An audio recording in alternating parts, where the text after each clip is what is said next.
ActionSA, viva! Viva ActionSA, viva!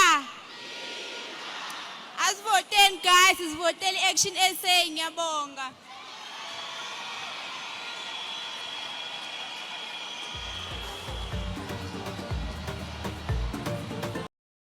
The president of ActionSA, Herman Mashaba, says it was better operating a business as a black person during the apartheid days than to operate a business in today's democracy. He also says that he will be very disappointed personally if the DA could beat ActionSA in the 2024 elections. Ladies and gentlemen, ActionSA had its manifesto at Ellis Park Indoor Arena, where they gave about 9 promises to South Africans. Will they deliver in these promises? Let's talk about that and much more. Welcome to King Said So, Africa's one land, one language, one currency, one army on King Said So. Africans can unite. Your Pan-Africanist podcast. Enjoy. Peace in Pan-Africanism to all my African brothers and sisters from all around the world. Welcome back to King Said So.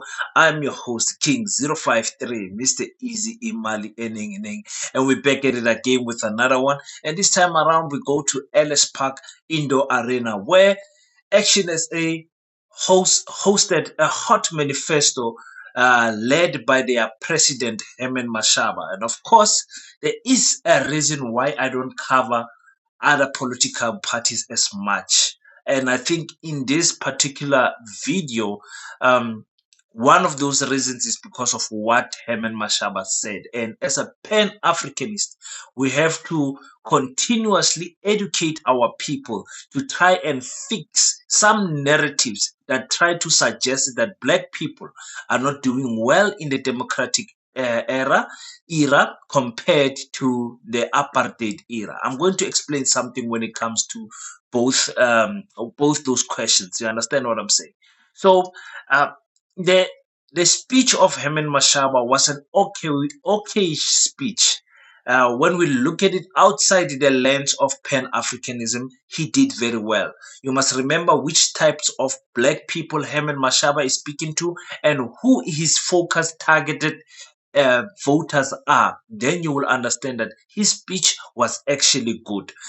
He's very well spoken, very well articulated, and he carries himself well. He's a businessman, claims to be not corrupt, claims to have done no shingalingans or anything like that. But he's the same person that paid someone over 10 million to write an autobiography of himself. So I'm not going to get into that. What I want to speak about is the 3 clips that I want to cover for you guys, and I want you guys to come along with me as I try to break them down. The first video is Herman Mashaba in an interview with ENCA, and I love this lady of ENCA. I told ENCA this lady is a keeper. They must keep this lady. But the question is, how are you going to redress the historical injustices of blacks, coloreds, and Indians? Listen to what Herman Mashaba says. We want redress for black, colored, and Indian people, but we cannot really do it at the expense of dividing the nation along racial lines, firstly. Secondly, where only politically connected people benefit. We want ordinary people in Haramut or Soweto to benefit. So what would that look like? What it would look like? Like okay. Practically. Practically. BEE, yeah. It's an ActionSA government. And practically speaking, I want to start yes, a business. Yanda will come out, as I've indicated, with what we call Inclusive Economic Empowerment Act. That act, what it does, it creates a fund where our economists have really looked at the cost of BEE compliance. It's about 5 to 6%.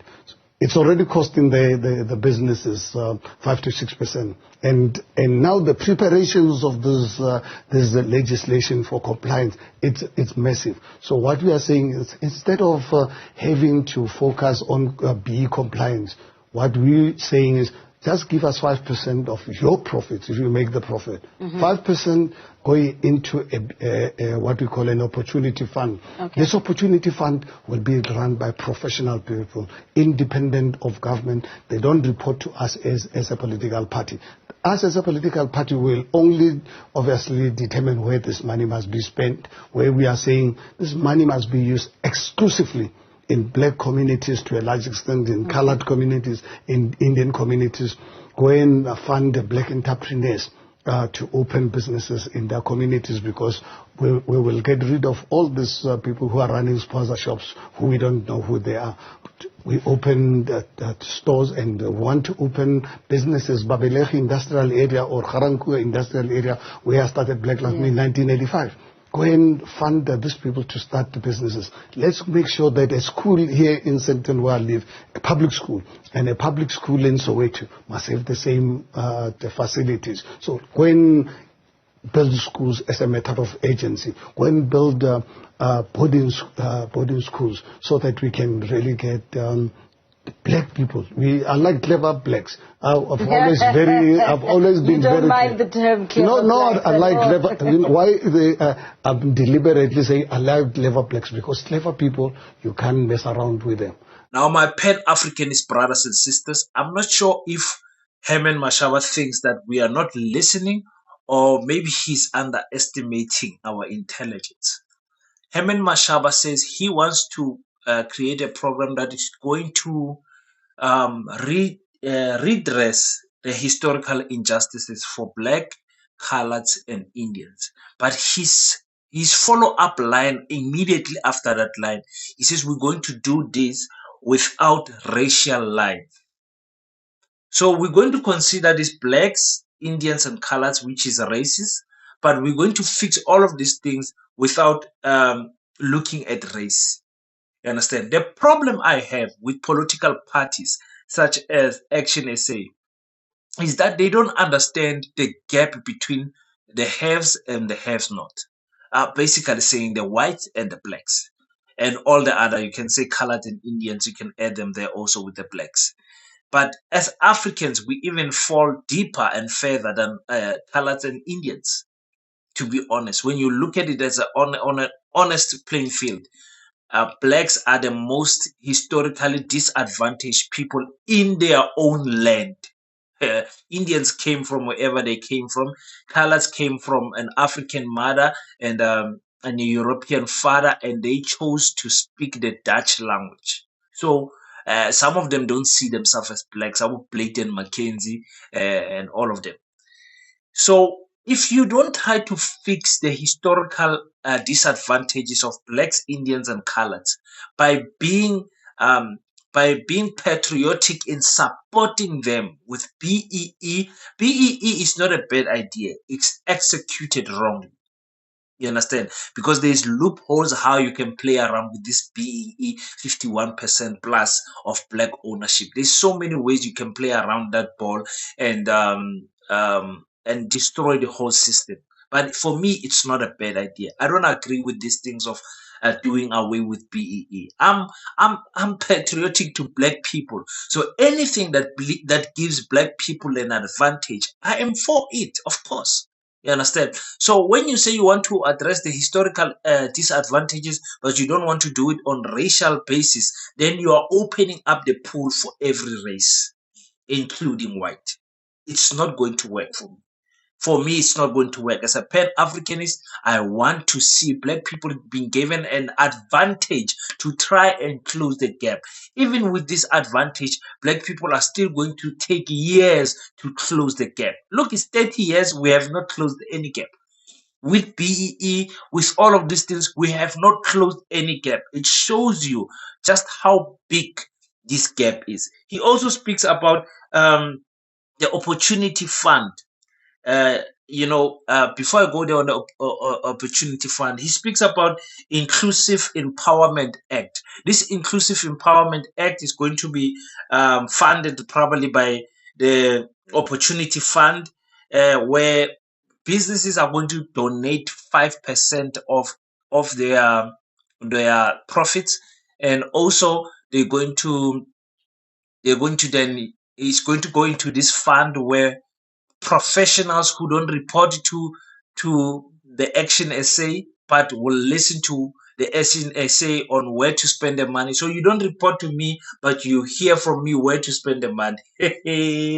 Yes, you guys are playing games. Sometimes you can try to be smart by sounding smart, but what you're talking is nonsense. You have to, as a political party, take liability and all responsibility about this fund that you're talking about. You have to protect and make sure the money is spent properly.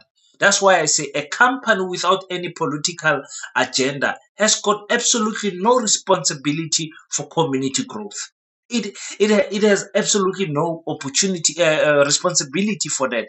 They are not even going to force themselves to take out that 5%. When you come to my company as a white person and you say I must give 5% of my profit, all I have to do is speak to my accountant to show that we are not making a profit. We're just operating under operational costs, just a little bit over operational costs, so we cannot donate. And it's easy for those who do books. You know how easy it is just to shift funds, just so that the business looks like it's not making any profit or little profit at all. So for me, that is not going to work.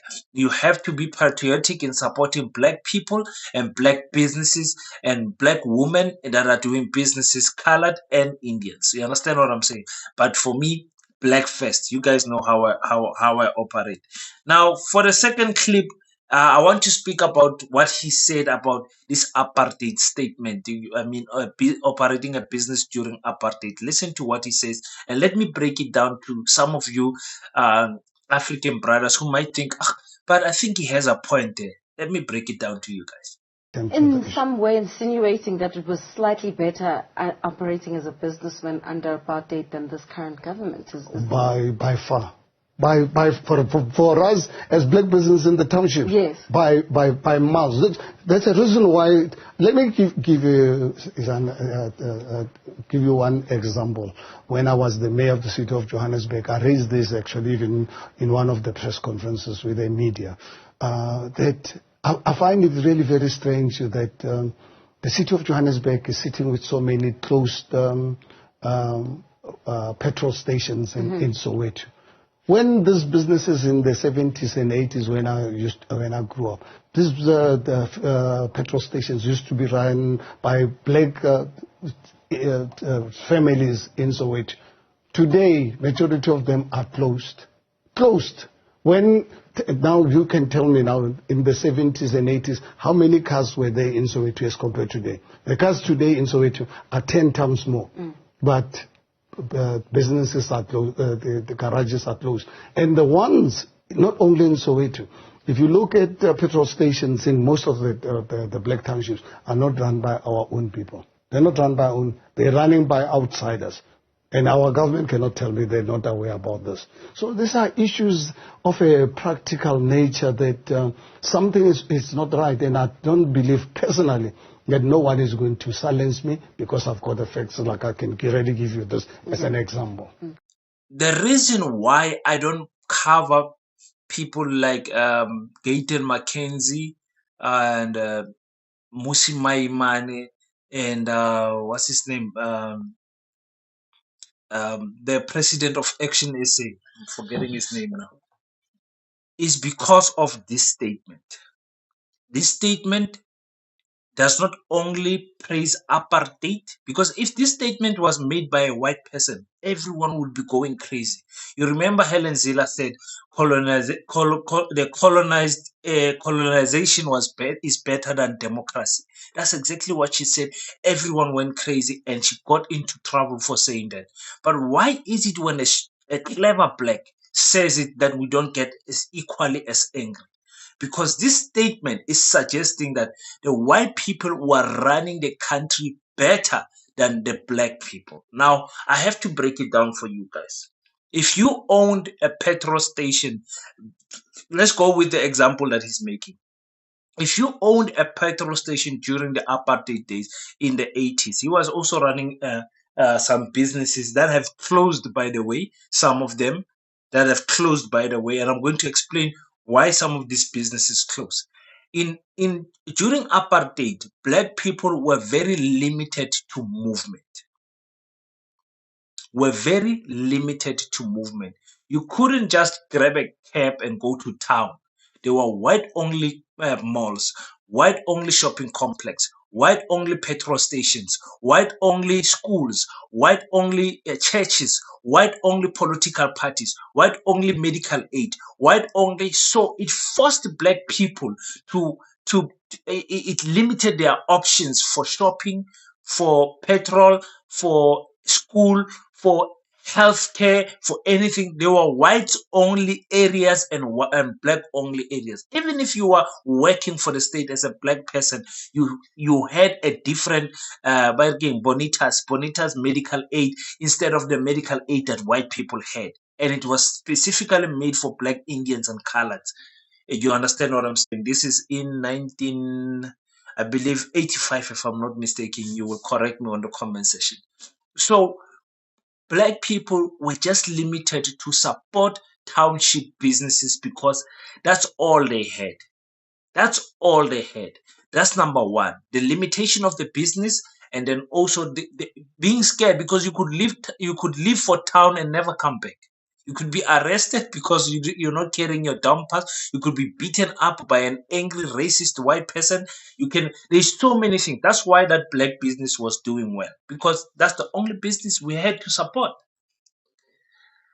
Now, another reason, but okay, I'll come back to the first reason. Another reason is that for that is that the type of parents that were running the business wanted better for their children. So instead of absorbing their children into the business structure, they made sure that their children go to the best schools so that they can get a better career.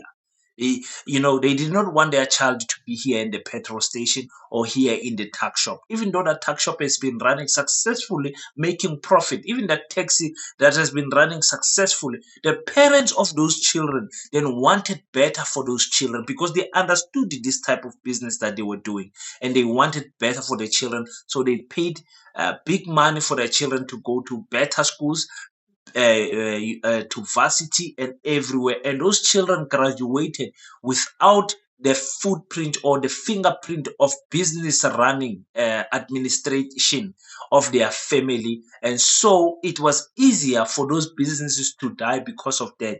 The generation that was running them is no longer there. The second generation or third generation got qualified and got degrees and all of that, and are busy with a different career path. You should think about things like that.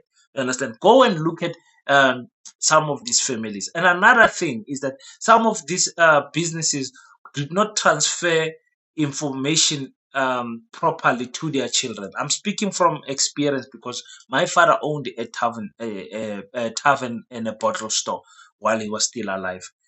I'm telling you, all the time my father wanted me to do better than him.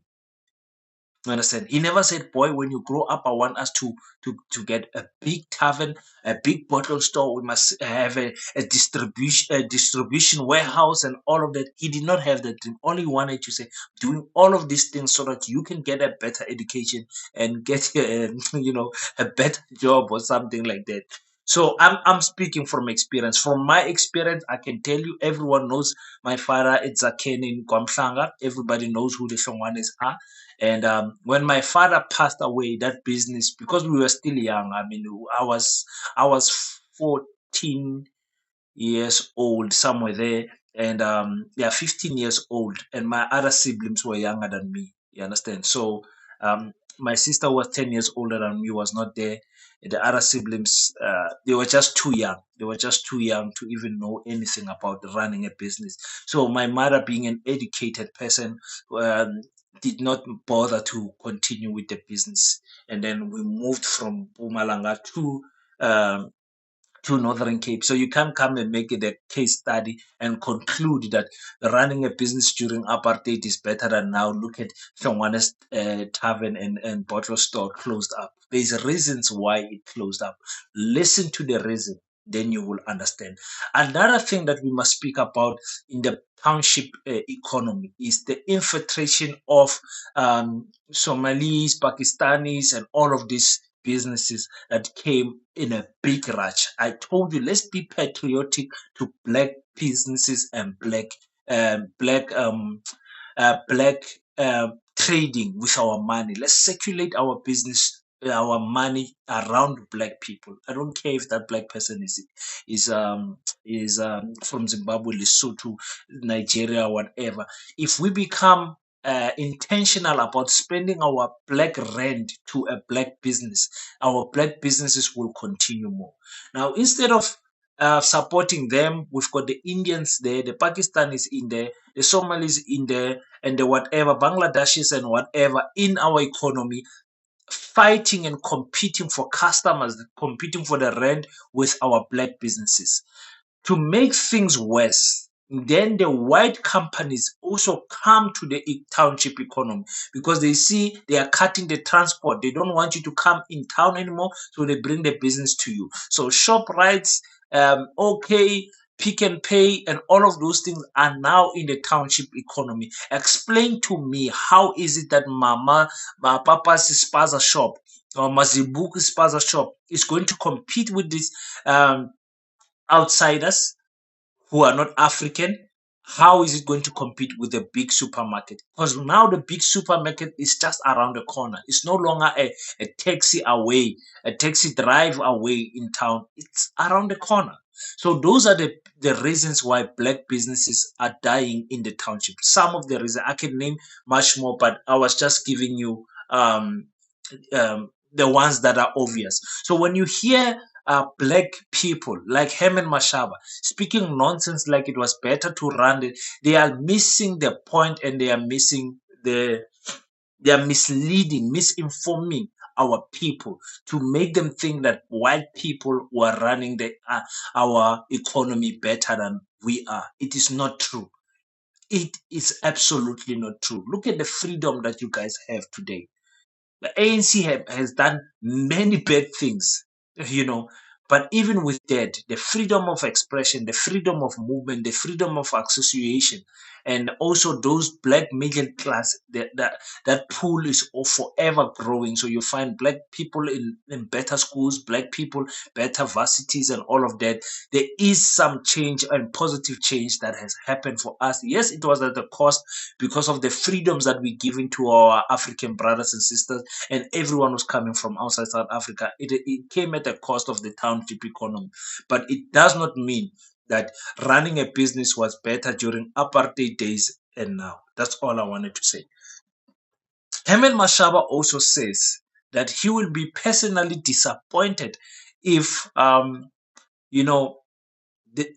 DA beats them in this election. Wow, that's a big that's a very big statement. Let's listen to this and let me break it down for you guys.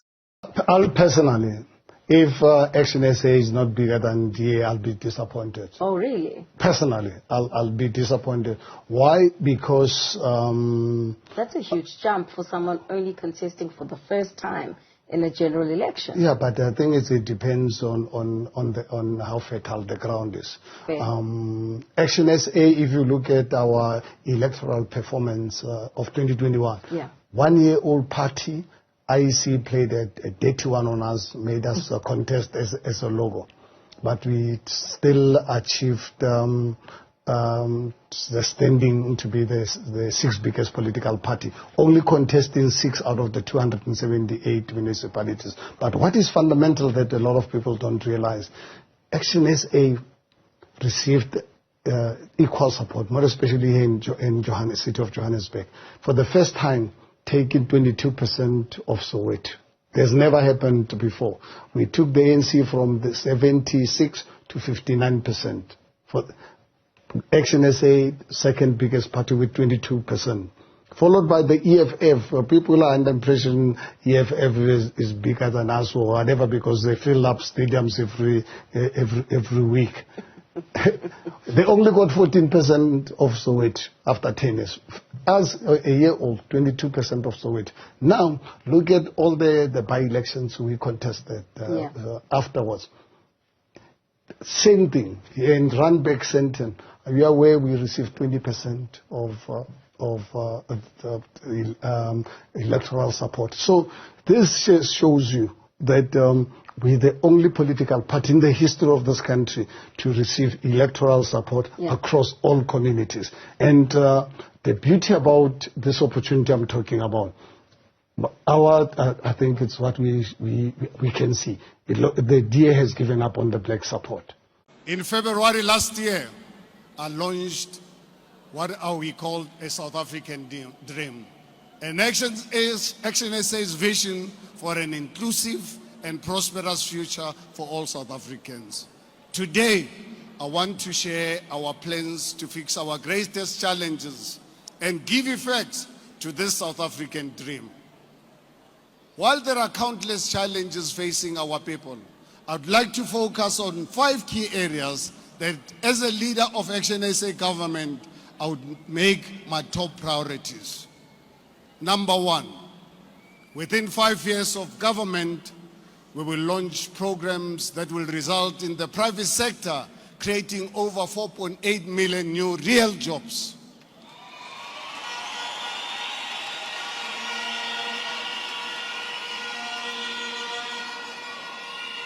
Number 2, we will end load shedding within 2 years in government.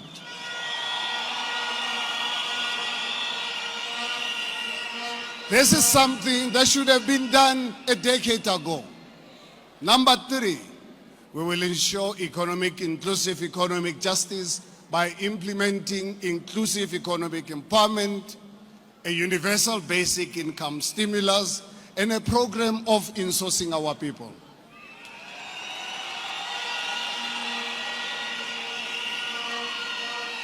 Number 4, we will restore the rule of law, stamp out corruption,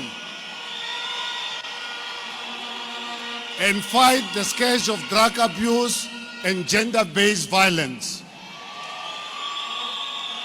Number 5, we will secure our borders and prioritize South African interests.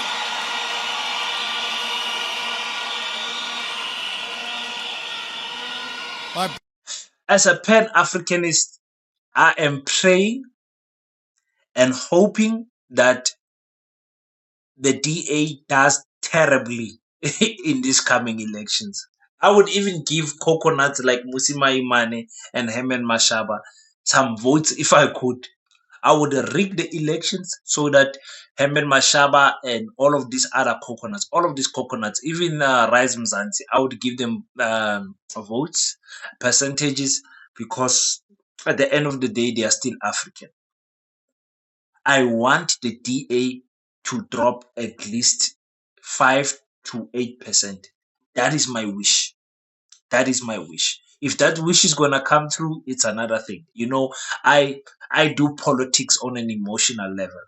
I try as much as possible to be rational, but I'm emotional because I am patriotic to black people. I favor black people unconditionally, and sometimes it blinds and clouds my judgment, which is something I am fine with. I never pretend. I never pretend to be this analyst who's based on facts on what I don't care about facts.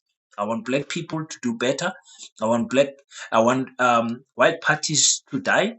I want white parties to get the next to no votes. But unfortunately, that is not the reality on the ground. So there's still some coconut people that are still gonna vote for the DA. There's still some confused colored people who have an option of a party that is clearly for colored people in the PA that are still not gonna go for the PA, still going to vote for the DA. You still have options like Boos, That's a political party. Ek vloek niemand nie. That's the name of a political party. And also you still have an option of good, the good party, which I think this year they might find it hard to even get that one seat again. They might find it very extremely hard to get that seat. So for me, Mashaba is dreaming. He's not going to do better than the DA. I wish he does. I wish he does. Honestly, I wish he does, because, like he said, the DA has given up actually on the black vote. The DA has given up on the black vote, and the DA made a mistake that is going to cost them forever. Taking this boy with a matric, or John Steenhuisen, and making that boy a head of a political party that was led to excellence by Musi Maimane. Musi Maimane was their ticket of beating the ANC. Musi Maimane was forever going to be bigger than the EFF, staying there, because there are still those clever pigs that will follow these white parties wherever they go.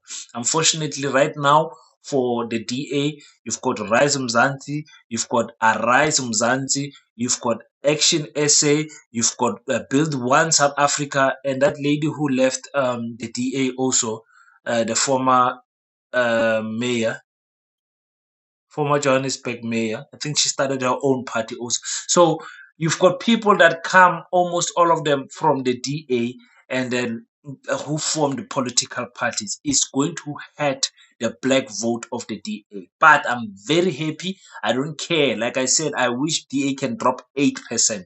I wish DA can drop 8% of those votes. I don't care about the DA. I don't care about my people who are voting for the DA. I wish they can wake up and their consciousness can be regained, and they come back to African parties and be patriotic about supporting black people. There's enough black people. I mean, what's the difference between ActionSA and DA? The difference is that the one is led by black people, a black man, and another one is led by, a bunch of white, clever whites, racist white people that will systematically block any black person who tries to infiltrate that political party. And they will never, the DA will never make the mistake of bringing a black person into that party presidential seat again. The day they do that, the DA will die a slow death like Coop. They will die a slow death. They will never do that mistake again. And even keeping white people there in the helm of the party, it's still going to damage them forever. Because, like I said, the options are now too much. For me, as a black person who is a coconut, who wants to work with Indians, whites, and whatever, I would rather choose Arise Mzansi. I would rather choose Rise Mzansi. I would rather choose Build One South Africa. I would rather choose Action SA.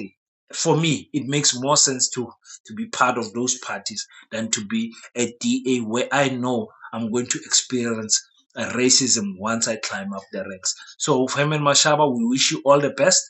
We wish your party all the best. And, I don't see you beating the DA. You are going to be disappointed. But,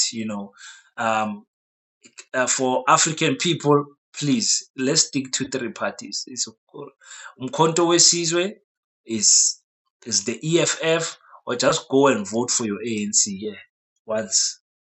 And IFP nayo angazi ukuthi ngibabale kuphi, because they are working with this moon pack shot. They are disappointing me. But anyway, that's what I wanted to say today. Today we are waiting for the outcome of the court case of MK party, that it was taken to court by the ANC for trying to deregister them. So we're going to hear about that. Very excited to wait. And later on in the week, we're also going to hear about the trademark case, and then the copyright and trademark case. And also today we are waiting to see how many members of the Umkhonto weSizwe are going to go to FNB and close their account. And the most important thing today is the King's birthday. The 25th of March is my birthday. Do send your happy wishes on the comment section. And all the people that I own t-shirt, I'm still in Mpumalanga. When I go back to to to Kimberly. I'll print the t-shirts and send it to you guys. Hopefully by the end of this month, which means April. By the end of April, you guys will be having your t-shirts, so you can start rocking them in May for the elections. Baseta forever, the Pan-African School of Economics, Technology and Agriculture. Thank you so much, guys, for the 20,000 subscribers. I appreciate it. I can't wait to get to 30,000. I'll be printing more Baseta t-shirts and giving them all out. Hopefully, I want to do maybe double the amount. I'm giving 10 now. Hopefully, I will do 20.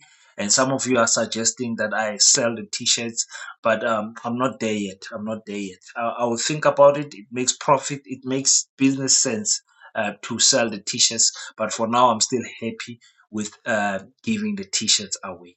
I'm still happy. I will see when I will, because Baseta is a registered business, by the way, so we're going to be busy now with a business plan and everything, trying to get funding from you guys and just present the business and the business model of Baseta. That is what you should be waiting for these coming weeks. So thank you so much, guys, for tuning in.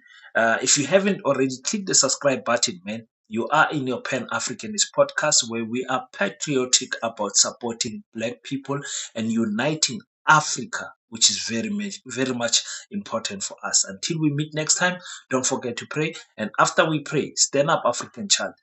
Do your best so that God can do the rest. Peace in Pan-Africanism. I salute you. Black Heart, the Hustle Continua. 100% good quality t-shirts, made to inspire your goals and dreams. T-shirts are now available at an affordable price. Place your order now. 068-473-6908. Instagram at Black7576. Facebook page Black Heart.